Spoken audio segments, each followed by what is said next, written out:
Well, even though the Twins were swept by the Red Sox, the season has started out better than the last two. General Manager Terry Ryan has some key trades trying to restock the team. Did that in the offseason last year. Now there is one big piece that Ryan has to make a determination on. Former All-Star Justin Morneau. The Twins slugger is facing free agency at the end of this season. Today I had a chance to sit down and chat with Justin about contract, casinos, and stashes.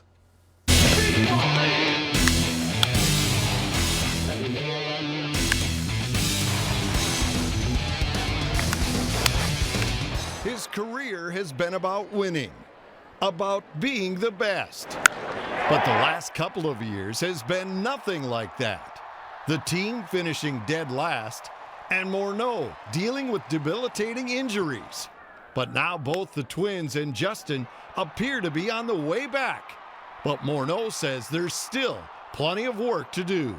We want to be one of those teams. We don't want to be just a team that's happy to be playing 500 baseball. So people don't say, oh, well, you're not the worst team in baseball or the worst team in the American League. You know, it's one of those things where you can't be satisfied with, with being a mediocre team. You have to have those expectations on yourself, whether or not they're realistic. You have to have those expectations to be a winning baseball team, and I think we're heading in that right direction.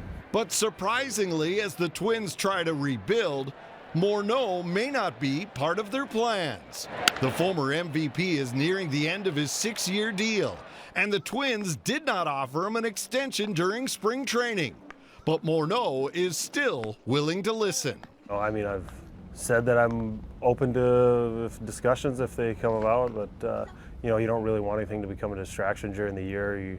If it doesn't turn out the way one side or the other doesn't, it can turn into some bad feelings, and things can really head south in a hurry if that's the case. And I talked to Cuddy and Coob a little bit about it, not too much. You don't want to go down that road and start getting yourself distracted or thinking, because the grass isn't always greener on the other side. There's a certain comfort level here. There's a certain family feel. I get to play with Joe Mauer every day and get to witness what he does, and it's not too often you get to play, have teammates that play together as long as we have, and I've had the best seat in the house for most of it, watching him do what he's able to do. And I go somewhere else, will there ever be that kind of a relationship with anybody? That's something that's happened and developed over years, and you kind of have to bring those things into when you think about going somewhere else, or you think that there's a possibility that you won't be asked to come back, that there's other little things that go into it other than just the baseball. One of the things that has helped anchor Morneau to Minnesota is his charity work and the fight to find a cure for juvenile rheumatoid arthritis. For the 5th straight year, Morneau is hosting his annual casino night, where all the proceeds go to the Arthritis Foundation.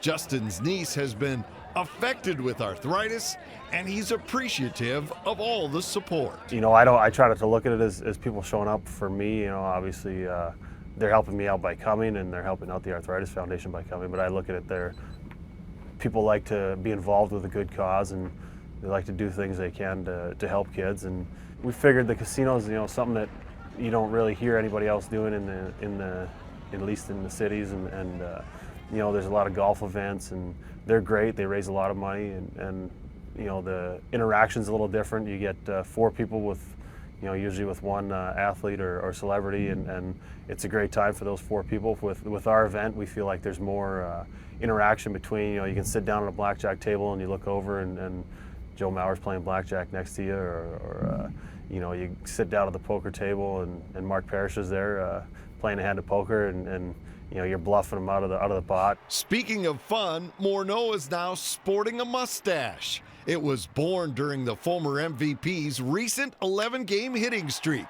Justin knows it's not a good look, but if he continues to look good at the plate, it may stay for quite some time. Oh, I'm well aware that it doesn't look good, but sometimes you got to do some things to get some hits, and that's one of those things. I asked the boys the other night after didn't get a hit on Friday night's game that should I shave it, and they said don't even think about it. And I said to Dillman, well, you better shave it in too then, and I'll keep it. So he did it, and then he gets 2 hits. So, there might be something there. You never know. But it's one of those things, as athletes, if you believe, you wore a certain pair of socks and you got 2 hits, well, there's no harm in that. It's all in fun. If that's your reason to feel like you have success, then why not, right? Absolutely. And Justin Morneau's casino night will be held in 2 weeks, June 2nd, beginning at 6 p.m. at the International Market Square in Minneapolis. You can be there. For more details, log on to justinmorneau.com. It's a great event with live and silent auction and a chance to have some fun with your favorite Twins and local sports celebrities